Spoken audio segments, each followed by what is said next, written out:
Jerusalem, far-right party leader Naftali Bennett threw his crucial support on Sunday behind a unity government in Israel to unseat Prime Minister Benjamin Netanyahu, in what would be the end of a political era.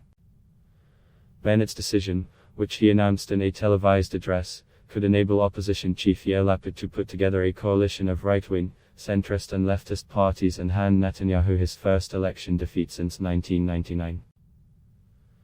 Lapid, head of the centrist Yesh party that finished second to Netanyahu's right-wing Likud in an inconclusive March 23 national ballot, faces a Wednesday deadline from Israel's president to announce a new government.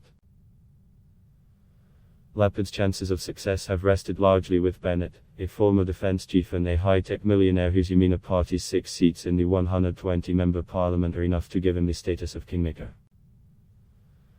Under a prospective power-sharing deal, Bennett would replace Netanyahu, the 71-year-old head of the Likud party, as prime minister and later give way to centrist Lapid in a rotation agreement. I am announcing today that I intend to work with all my might towards establishing a unity government with Yesh Atid chairman Yair Lapid, Bennett said in his speech. It's either a fifth election, or a unity government. Responding on television to Bennett's announcement, Netanyahu accused him of perpetrating the fraud of the century, citing past public promises Bennett made not to join up with Lapid. Israel has held 4 elections since April 2019 that ended with no clear winner and left Netanyahu and his rivals short of a parliamentary majority, with the veteran leader remaining in office as head of a caretaker government.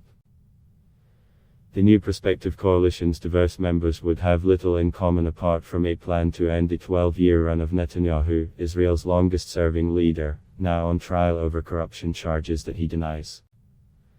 An anti-Netanyahu alliance would be fragile and require outside backing by Arab members of parliament who oppose much of Bennett's agenda, which includes more settlement building in the occupied West Bank and its partial annexation. It would be expected to focus on the economic recovery from the COVID-19 pandemic, while setting aside issues on which members disagree, such as the role of religion in society and Palestinian aspirations for statehood. A Bennett-Lapid agreement had already been reported to be close when violence broke out between Israel and Gaza militants on May 10 and the Yamina leader suspended the discussions. The fighting ended with a ceasefire after 11 days. A Palestine Liberation Organization official said after Bennett's speech that the prospective government would be extreme rightist, and no different than administrations headed by Netanyahu. Counteroffer trying to scupper an opposition deal, Netanyahu made a freeway counteroffer on Sunday to stand aside in favor of another right-wing politician, Gideon Sa'ar. Under the blueprint, Sa'ar would serve as prime minister for 15 months, Netanyahu would return for 2 years, and Bennett would then take over for the rest of the government's term. However, Sa'ar, a former Likud cabinet minister, swiftly rejected the offer.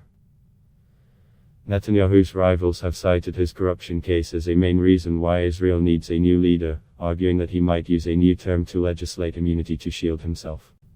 Adblock test why.